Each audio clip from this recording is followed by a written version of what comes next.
No, Alan gets this itch right in the middle of his back, and he can't scratch it. Hey, yeah, that could be good. Huh? Say that he's a concert pianist. Yeah, see? yeah. Right in the middle of a recital, he gets that itch right between his shoulder blades. Good. Yeah. Do it, Rob, do it.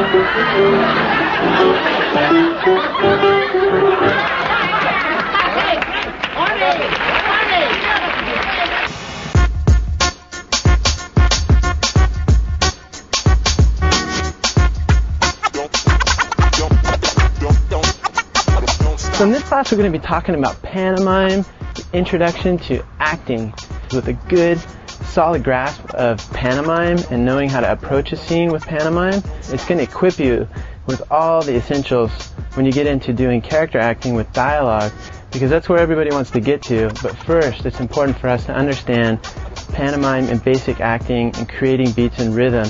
So that's what we're really going to be focusing on in this class.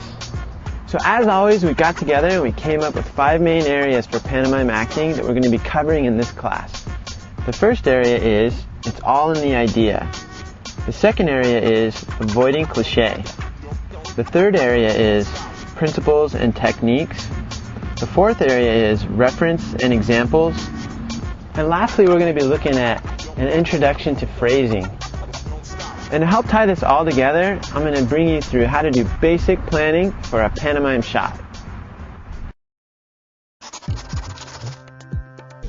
So first, it's important to talk about mime and acting. What is mime? Mime to me is really acting without props and dialogue. It's creating fictitious make-believe things that aren't really there. You know, my arm kind of sitting up here, make-believing that there's an object that it's resting on. So there is no prop. And then on the other side of the spectrum is character acting shots with dialogue. I'm a bad pussycat. Now pantomime kind of, for me, falls in the middle of those. It's acting without dialogue, but with props. Pantomime is communicating with your body and telling the audience, you know, just by a pose, how that character is feeling and what that character's intentions are, or maybe how that character has reacted to something that just happened to them. And you should never have to rely on dialogue or audio cues for the audience to know what is going on. When we're talking about character animation, typically we always think about, you know, the acting side of things. None of it's easy at all, but dialogue animation is typically seen as being a little bit easier because the dialogue itself gives you a rhythm and a cadence just in the dialogue itself. It'll have beats, high points, you know, hello, how's it going? You know, already that kind of ties in and gives you visual cues on what to tie into when you're creating the rhythm and the beats for an acting shot. Oh, good afternoon. Oh, say, looking for a place to live. Well, look no further, friend. Look no further. Ooh, I got just a little place for you. Just a little place for you and your woman.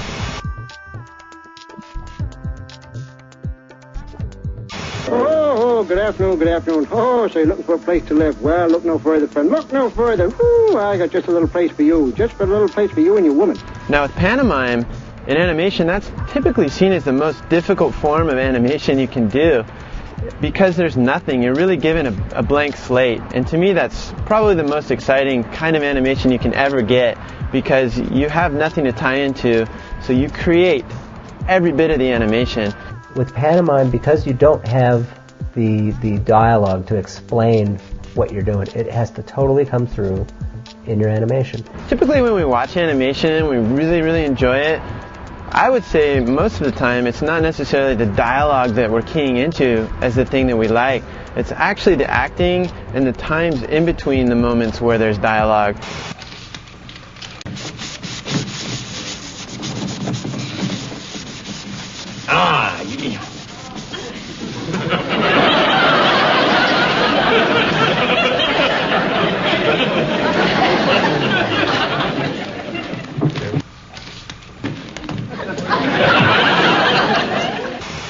It's the subtlety in animation. So although pantomime is seen as being more difficult, the reason why we're having you do pantomime now is because it helps you to focus without any crutches that you can kind of lean upon, and you're just totally exposed in the open to come up with ideas that are fresh and unique and different. In the best case scenario, in the best animation scenes there are, you can watch them with no sound and you know exactly what's going on and you know just what that character's feeling. And that's because the animator has done a lot of work and carefully chosen, you know, some kick-ass poses that really communicate the emotion of that character and what he's feeling. Pantomime is the root of character animation. It's being able to tell an idea clearly to the audience without having to say it. And sometimes that's the most powerful thing that we can have as animators, is to try to find ways to show it and not say it. And as you go forward, you'll understand this stuff that we're teaching you now as pantomime. And when you get into character acting with dialogue, it'll be so much easier for you guys to do, because you'll know how to create beats and rhythm and timing without necessarily having the dialogue to fall onto. And that's super important, especially for those little moments where there are no dialogue. Ooh, what do you do in those moments? Well, now you're going to have some ideas and tips and tricks that'll help you create those moments and make them as special as the rest.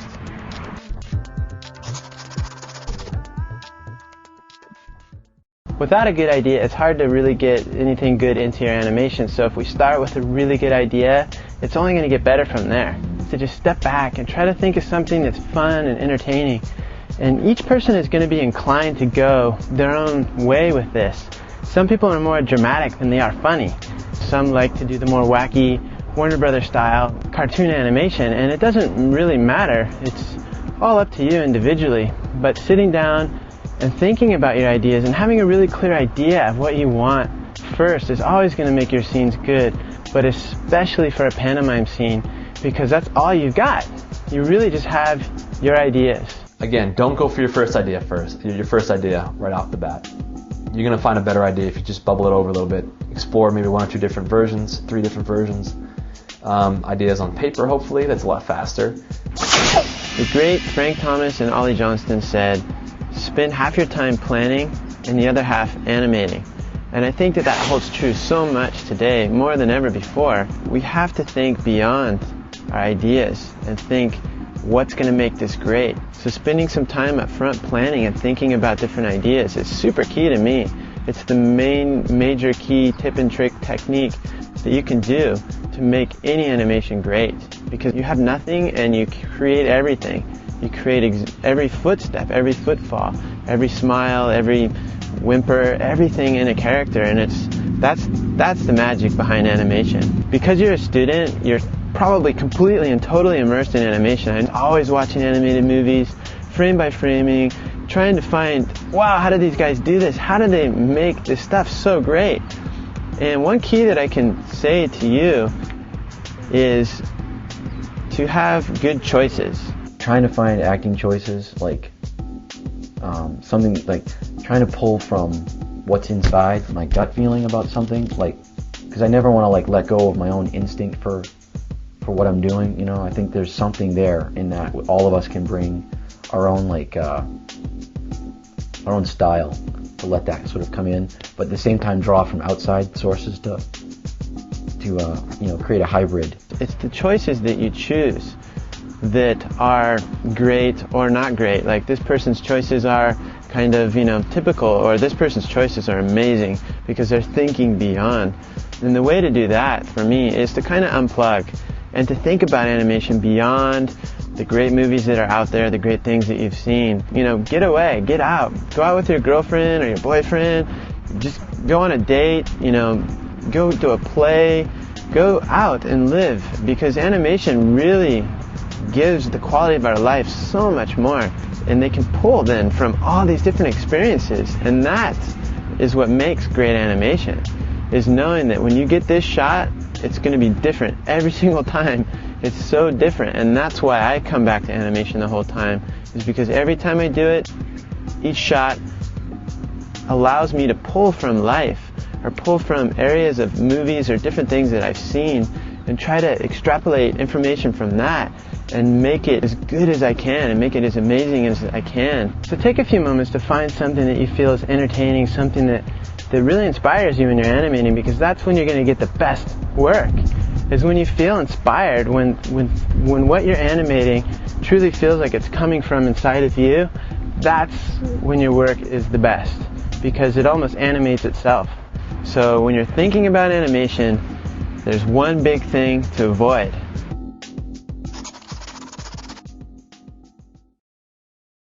When we're talking about cliché and animation, that's such a huge subject.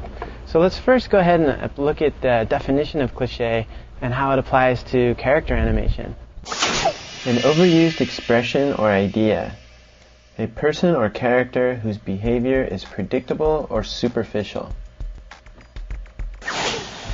Avoiding cliché might be the most difficult thing to do, because it's always the very first thing we come up with when we think about a shot. Or when you first get a shot, it's the first ideas that you get are typically based on what you've seen in the past, especially in student work, where you get every idea presenting, hey, how's it going? I feel great. A common mistake is if a character is happy, they throw the smile face on, right? It's like happy, and it's like, gosh, we can express happiness in so many different ways, and it's important to go away from the look. It could be just like a widening and opening of the eyes and the eyebrows. Like that could say so much more about happiness and what that meant to that character in that moment than the textbook dial in the smile shape. This here is incredibly important information for you as students, because you need to get beyond that and start breaking through to the other side, breaking past that and thinking beyond your very first ideas. And I feel honestly that that's what sets the training here at Animation Mentor apart from any other training that you might receive. We're teaching you how to grow and expand on your mind. And the real way to do that is to think beyond the first ideas, to explore and to experiment as much as you possibly can, either via thumbnails or finding and collecting video libraries.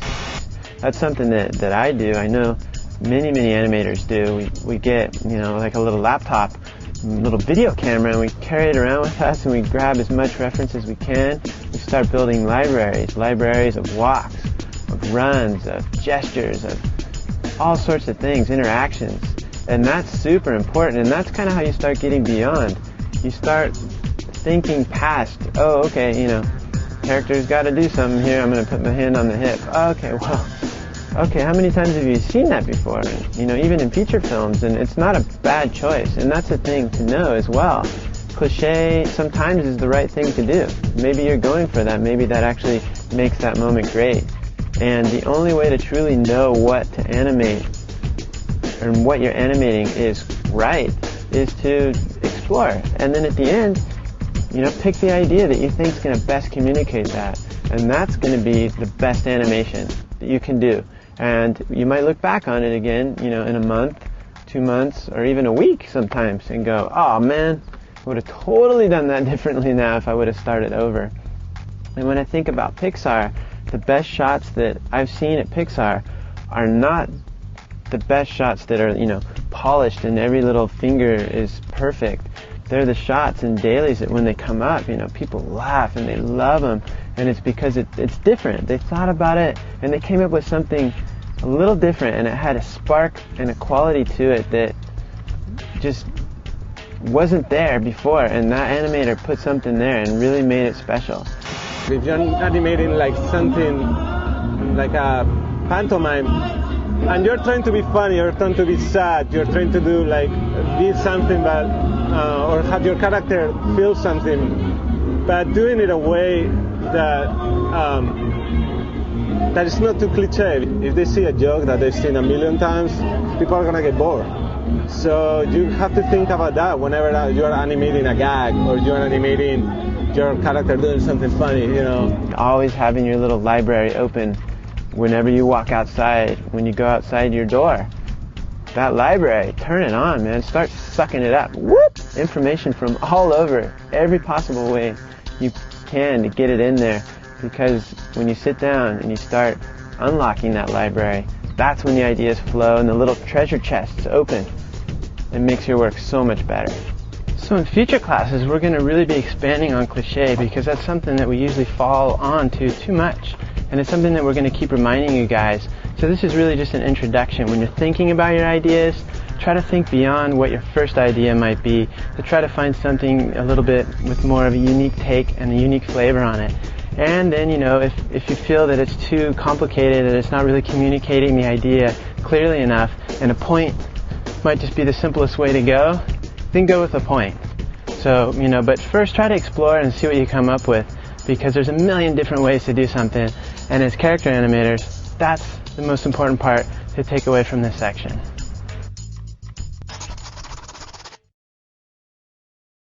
So how can we do any kind of acting or any kind of animation without first looking back at the principles of animation? Because you have no backup, all the more you have to make that thing strong. You have to grab the emotion out of that character, hit everything you can, milk every pose, your timing. That's where the principles are just crucial, because if they slip, the shot's lost. It's a tough thing to pull off. So the idea of pantomime is getting the acting simplified and clear to a point where it's readable almost instantly by the audience. And the two biggest principles that come to mind when I think about pantomime are staging and silhouette. Staging is the eye of your shot. It's how we see your work when it's up on the screen. Ultimately, what it comes down to is where you place the camera and where your characters are on screen. If we're just talking about one shot, I want to make sure that I can show that to the audience in the clearest way I possibly can. And again, the only way to know how to do that is to study films, to look at animation in the past, and when you're doing your thumbnails, is keeping in mind where you want your camera to be placed, but then it starts getting into storytelling. And that's ultimately what we are as animators, is storytellers. So the next principle that I find extremely important in pantomime acting is the use of silhouette. The thing with pantomime especially that I concern myself most about, I guess, is just strong silhouette. I mean, you have to in any animation, but when you have nothing else to back you up, to fall back on, and that's sound, it's your posing, it's the timing, it's all about the animation. An audience needs to be able to read what is going on in your scene and what your character is thinking and doing as quickly as possible. So the best way to do that is to pay serious close attention to silhouette, making sure that the limbs are clearly visible to the audience. There's a big difference between me doing some kind of important gestures right here and me doing gestures out to the side. I know it's hard to see me, but if my gestures are out here where you can actually see my hand instead of happening in here where it's a lot harder to read what's going on in this area, if they're out here, it's a lot more clear. And silhouette, I think, is one of the most fundamental parts of pantomime, just because you want the pantomime to read as clearly as possible. Show what you're trying to say to the audience and keep it clear in silhouette. And so staging and silhouette are key important factors when you're doing pantomime acting, because the audience isn't going to be able to hear anything per se. So they're going to be relying on you to tell them the story completely.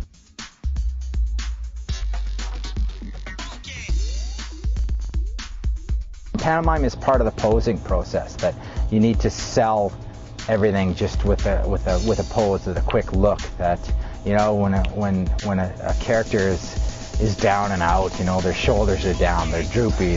When a character is perky and doing stuff that they're fresh, that they're fully angered. Like in the Hulk, when he's fully angered, if you drop the shoulders, he looks silly. That he's fully angered, things are brought up, and he's full of energy, frisky, and all that pantomime, especially with the Hulk, because he has no dialogue. The pantomime is everything. You don't want to have to tell the audience what's going on in a movie. You want to show the audience what's going on, and that totally applies to animation. If you look at this shot, every single thing that you need to see is very, very clear. Everything's in silhouette, just as you need to see it. As the character goes here, every gesture, everything that you need to see, just even the hand raising and holding there at the top, everything's just very, very clear to see. You know exactly where to look. Tells a little bit about the character. And this shot here is a very, very successful use of pantomime in character animation.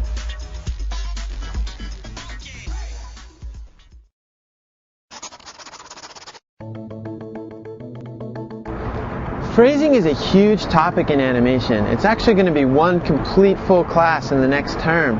But for now I'm just going to introduce you to the basic idea of phrasing, because you're going to hear that term a lot. And it's just important for you to understand what phrasing means. Phrasing is really a way for us to find rhythm in a shot. To me, phrasing is the beats within a shot. Now in a pantomime shot, there is no beats, there is no rhythm, so we're creating that rhythm, we're creating the beats or phrasing within the shot. Each beat within a shot, if my character walks in and stops, that's one phrase. If it kind of looks and waves, that's another phrase. If it reacts to that, it's another phrase. So beats and phrasing kind of go hand in hand. But I mean, I guess in phrasing in terms of animation, like creating rhythm and beats, or like how someone says something, or like the rhythm of the movement. I don't know. I mean, it seems like an intuitive thing to me. You just kind of got to watch it. That's why I just kind of let my timeline play, or do a flipper and like watch it over and over and over and over again. Because yeah, for me it just feels like an intuitive thing. You watch it, make a quick change, watch it again, make a quick change, watch it again, until it feels kind of right in a general sense, and then go in and clean up the animation. But I'm definitely not good at saying, this is what I do when I phrase something. Set a key here, 8 frames in between, 6 frames settle. Like, that's not my style. I kind of like to just let it flow a little bit. So as I was talking about before, in a dialogue shot, we really get beats and rhythm and cadence already kind of given to us as a roadmap in the dialogue itself. But in pantomime, we have to create the rhythm and the beats ourselves. So right now I'm going to take you through how I would approach doing basic scene planning for a pantomime shot. This basic pantomime shot is going to be broken down into 4 beats. The first beat is the character enters from screen right. The second beat is the character sees an object. The third beat is the character interacts with this object. And the fourth and final beat is the character has a reaction to this object. The first important thing to know is who your character is, and that can be done on a really basic level. We're going to be approaching this pantomime scenario as if it were not in a feature film environment. The character isn't going to be coming from some place and then needing to go to another place. It's not going to be getting something that it needs to take to someone else. This is going to be a standalone pantomime shot, and you can kind of treat this more as a commercial. Ajax cuts grease faster than any other leading cleanser. So this shot exists all by itself. So we have to tell the audience everything about this character and about this situation, and we have to make it as entertaining as we possibly can. So the first thing I do with that, just on a really basic level, is say, I want my character to be what? And we don't have to get crazy and too detailed with it. So for me, I'm going to say that this character is clean and proper and a gentleman, kind of maybe in a suit. And that's his stature. So he's kind of high, he holds himself high. With that, I'm going to go ahead and break down the scenario. For the first beat, I'm going to have my character walk in and see a rose and stop. He's going to pick the rose up and smell it.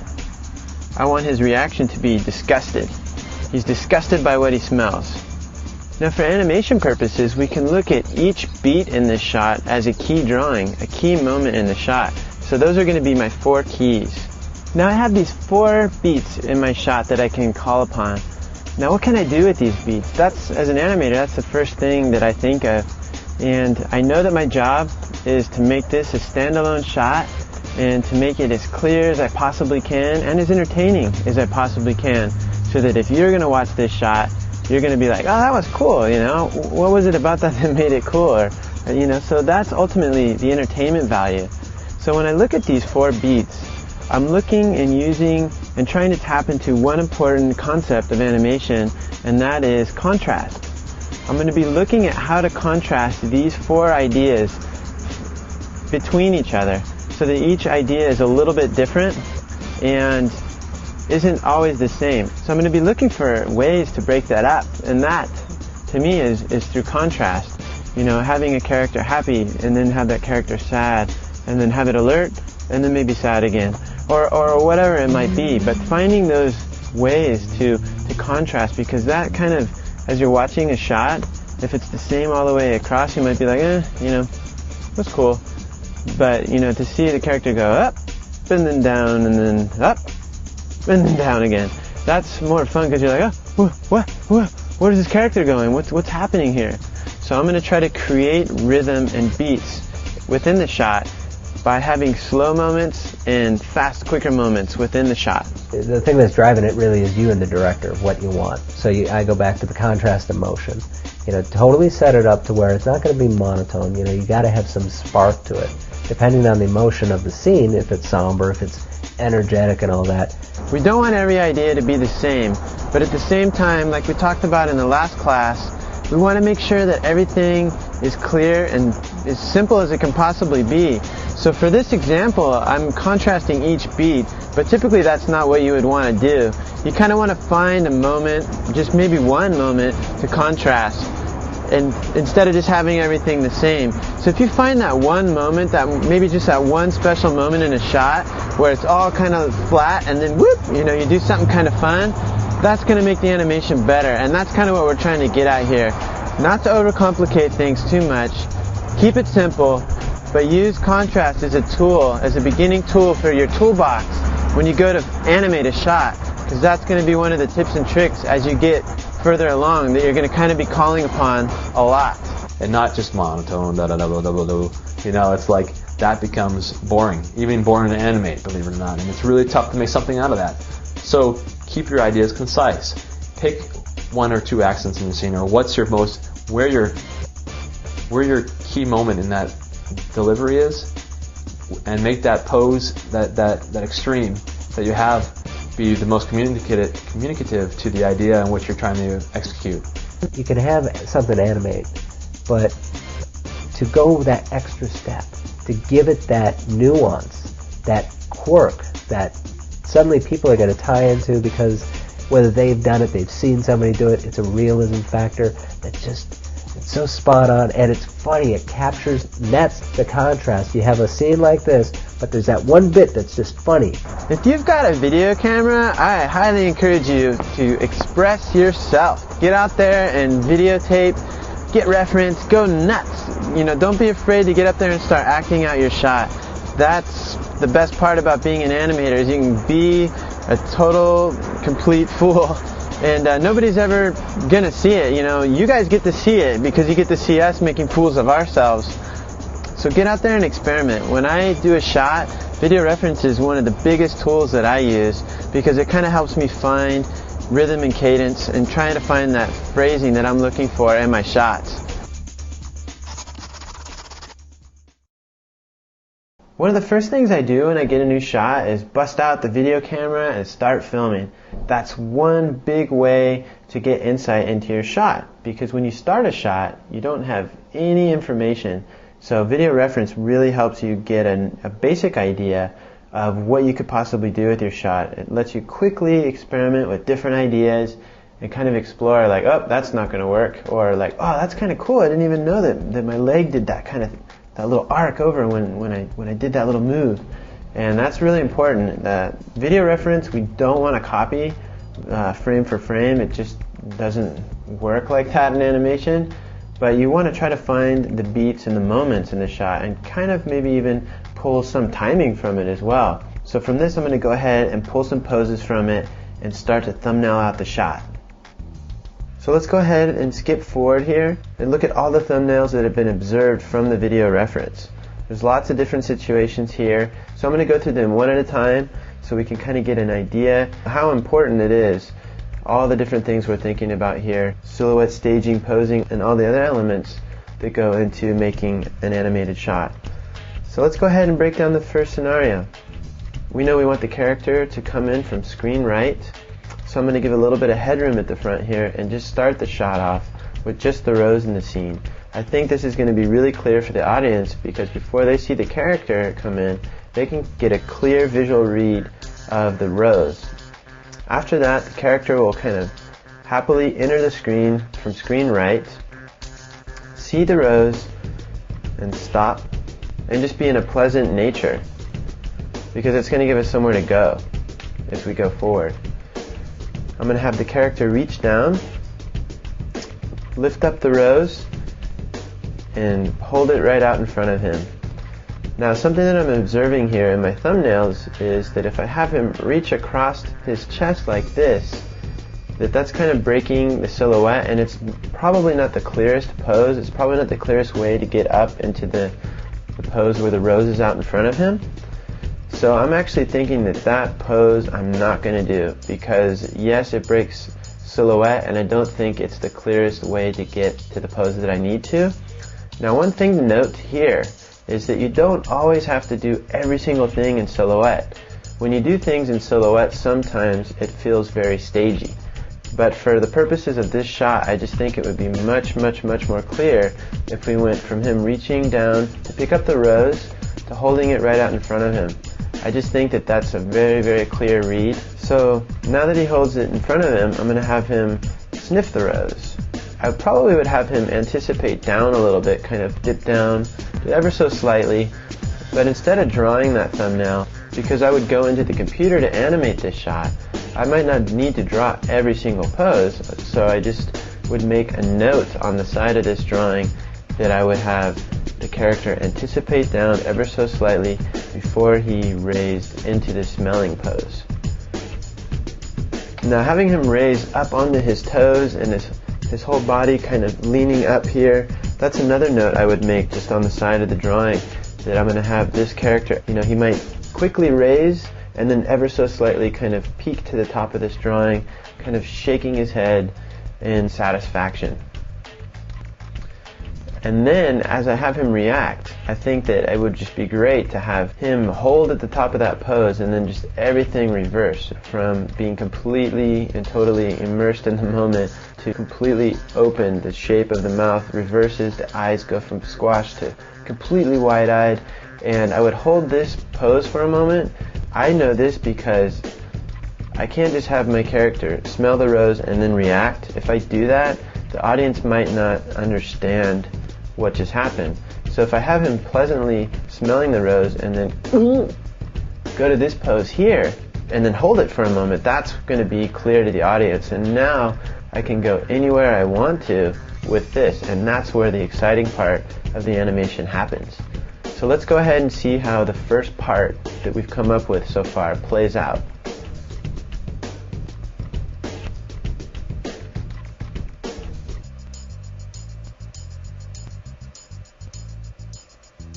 So the timing might not be completely correct yet, but that's okay.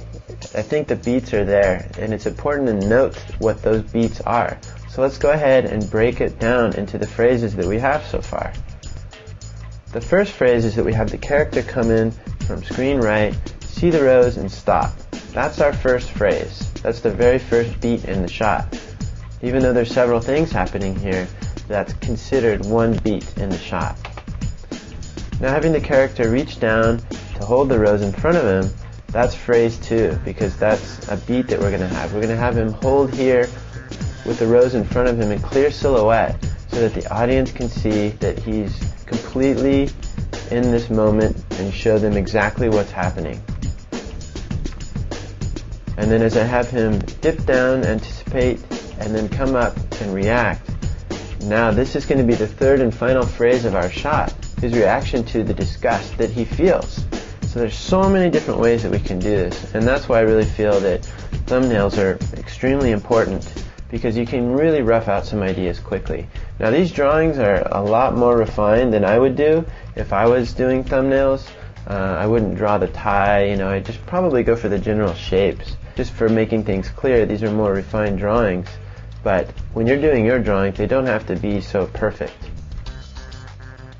Let's think of the very first scenario. Now, I've looked back at some of my video reference, and I've pulled from the different scenarios that I thought might be best, and I came up with 5 that I think could be really good, and definitely the poses have been exaggerated here to make good use of the medium of animation. I mean, usually jokes are fairly clean. They're very economical. You use very few words. The more stuff that you put in there, I mean, I guess it could be, there's a similarity between comedy in that way, joke writing, and animation. I mean, you don't want too much movement. It's nice to have little details, but you don't want it to be everything moving around and it just gets distracting. It's nice to know what you're trying to say and the best way to say it. That's always going to be the best. I mean, economical is always going to be the best. So the first one, he smells it, and oh man, it's the worst thing he's ever smelled. And then he just smells so bad he has to drop it and just start running. Running out of screen. I think that's a pretty good scenario, but I'm not sure that that's what I'd want to animate. I would want to kind of explore. Now this was my very first idea, but now where can we go from that idea? We have the character smell the rose again, react, and this time the character is so devastated by what he smells that he drops to the ground in agony. Now, just seeing this, coming up with the idea is great, but then seeing it play out, I don't know if the audience would quite get what's happening here, because it might imply some history for this character, that when he smells this rose, it just reminds him of this love that he's lost. And I don't want to get too deep with the shot, so I think that that's kind of making a huge leap to the audience, and they might actually not understand what's going on here. So let's go ahead and move forward and see what else we could come up with. He smells the rose and reacts, and he's so upset by this smell, it's not exactly what he thought it would be, that he just drops it in disgust and stomps off screen. I actually really like this one quite a bit. I think the poses are nice, clear, and silhouette, but I don't know if this would be the funnest thing to animate, since I'm trying to come up with the ideas here of something that I want to animate. It's not something that a director told me I had to do. I'm going to try to come up with something a little bit more fun, something that I think would be great and really exciting to animate. So we could have him, again, sniff the rose and react, and this time it's just horrible, smells so horrible that it makes him sick. Slowly walks off screen holding his chest. Oh, it's the worst thing he's ever smelled. Oh, he's going to be sick. I think this is fun as well, but I just don't think that it's as strong as it could be. I'm going to come up with one that I feel is extremely pushed and exaggerated, because I think that all the moments leading up to this point are generally pretty mellow moments. Character comes in, he's happy, he picks up the rose and smells it, and he's happy, and I kind of want to come up with something that really contrasts those two phrases. So as I go forward here, he could smell the rose and react, and this time I'm going to have him do a big hold his neck, very dramatic, spins around, holds his arm up in the air, the arm kind of shakes in the air, and then he drops to the ground with the rose on his chest. Now this is very dramatic, but I feel like this one could be a lot of fun to animate. So let's go ahead and look at it and see how it plays out.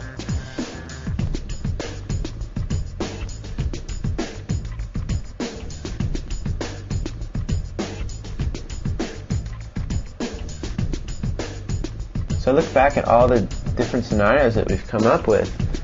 I just think that this one would probably be the funnest to animate for me, and you might be inclined to go a different route with it. So that's the cool thing about animation, is that each person brings something uniquely different to the table. So for me, if I was going to animate this one, I think that this scenario would be fun based on the character that we have created. It's not saying too much, it's not getting too deep with the character. It's a self-contained shot that tells a whole story, and I just think that it would be a lot of fun to animate. I just really think that the contrast there, from all the slow moments in the first part to the smelling of the rose and the reaction, I just think that that would be a lot of fun to animate. You could do a lot of things there. And if I was going to go ahead and animate this, I would probably spend some time making some extra notes to the side of my thumbnails like we talked about earlier, and just really get in there and try to find out some more of the subtlety of the shot before I got into the animation. The planning part of the shot is really where the magic happens, because now before we've even gone to animate, you can see exactly what you're going to go in and animate. And maybe some people just feel like, well, that kind of maybe kills some of the spontaneity, but for me it really makes me explore, because if I was to go with the very first idea that I had for this shot, where the character was just disgusted and then ran off screen, I just don't think that it would have been as strong as what we finally wound up with here. And I think that that's the most important part in this section, is to experiment, explore, and then, you know, there's so many different ideas, but the one that you choose should be something that feels good to you, that feels right for that character, and feels right for that moment.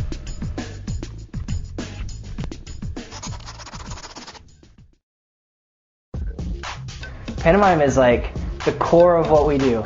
You know, everything we do is built on pantomime, because even if you have dialogue, and even if you have, you know, as many different tools at your disposal as possible, even if you aren't only limited to pantomime, that performance that you're doing is still going to be based in a root of pantomime.